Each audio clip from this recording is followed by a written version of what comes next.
Well, I'm out early, so I thought I'd do the steamers while I was visiting with the fellow that owns the tractor I'm here to see.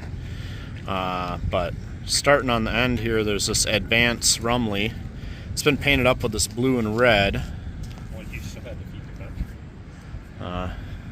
Big single cylinder.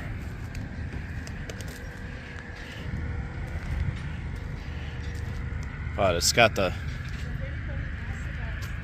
cast-in logo on the front here. They don't have it marked what big size it is, but this has a pretty standard.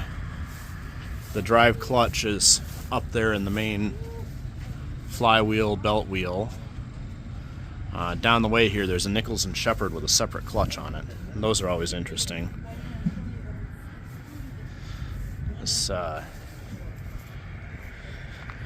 This Advance Rumley is one of the original engines from this show. It's still officially owned by Kurt Umness, one of the founding members of the club. And it's being run in his honor this year because I believe he passed away this past year, according to the club news. But it's got a road light on the front there, and doesn't look great, but it's in good shape, and they've got, looks like 3 whistles set up on it. The other one only had 2. And this is a single cylinder Nichols Shepherd. And I'm facing the sun here, which is, but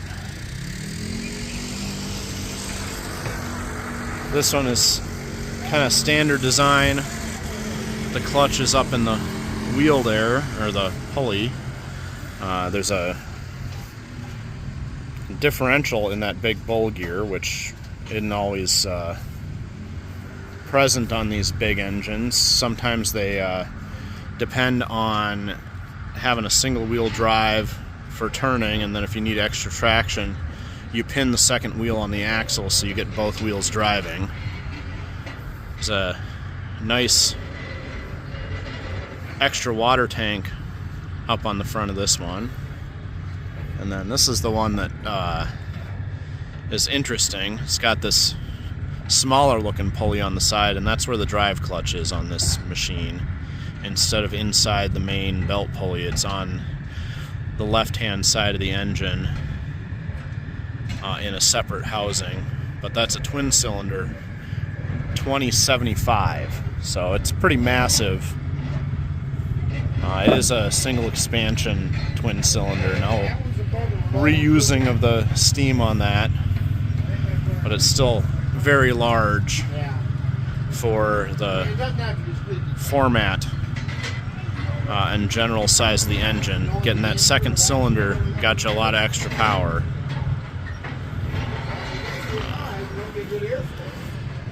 Next to it is this Minneapolis. These 3 engines are the ones that the fellow who owns the tractor I'm here to see currently owns.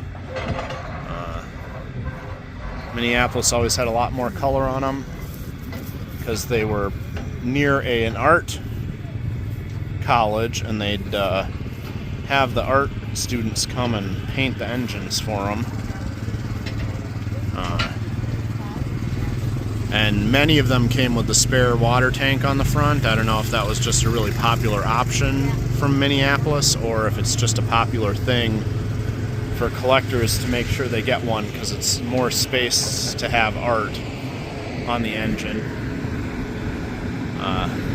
Well, this case,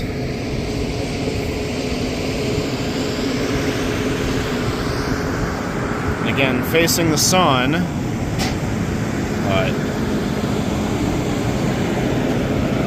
it's stamped size 65 horsepower, so it's one of the later engines because it's got the single horsepower rating. Earlier engines, they gave them 2 horsepower ratings, and then they moved to the straight single rating so they could get a bigger number. And then they got a model here, and this model is also owned by the fellow that has my great-grandfather's tractor right now. There's another Minneapolis. This one's got a bit more paint on it, a little more elaborate pinstriping, but again, they got that elaborate because they were near an art college, supposedly, and legend has it that no two Minneapolis engines were ever painted the same because of that art college, but they certainly were more elaborately painted than their competitors at the time. We got another case here.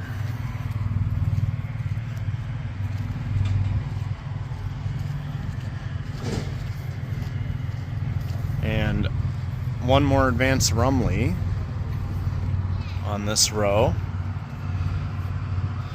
The case has a really nicely painted smoke door.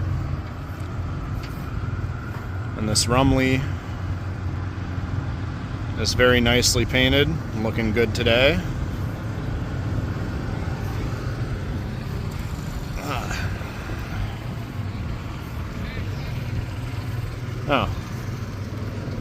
Story about the steam engines, another Rumley here. The cylinders on these Rumleys and in a lot of cases have brass bands put on them because brass is nice to polish, and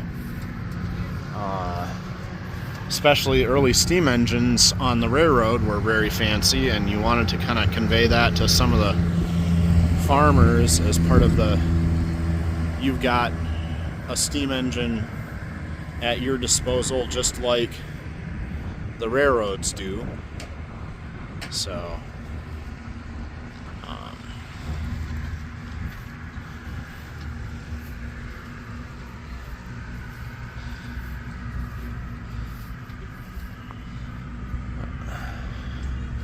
it's a 40 horsepower case, and this one next to it is an itty bitty one, and it's marked at 30 horsepower. And the way that steam engines were rated changed quite a bit over production, which is why various engines all seem similar but weren't rated the same. Some companies would calculate horsepower using a formula for the boiler pressure, the fire tube area, and the firebox grate size, because they were figuring out, oh, if you got this much fire and you're putting it through this big a boiler at this pressure into this size cylinder, you know, that's supposed to be how much horsepower you get. That's a pretty inaccurate method, but they didn't have a lot of good ways of testing horsepower at these sizes when they were making these engines. And of course the engines were each hand built, even if it was a factory. Everyone kind of fit together just so, and when you'd order parts you had to include your serial number so they'd know kind of what day it was made, so they had an idea which parts you might need, and then you'd still have to take them to your local blacksmith or machine shop and get them get the fit refined a little bit to make sure they'd fit in your engine specifically. So, but a lot of nice engines here this morning, and they'll have them all steamed up and working throughout the day.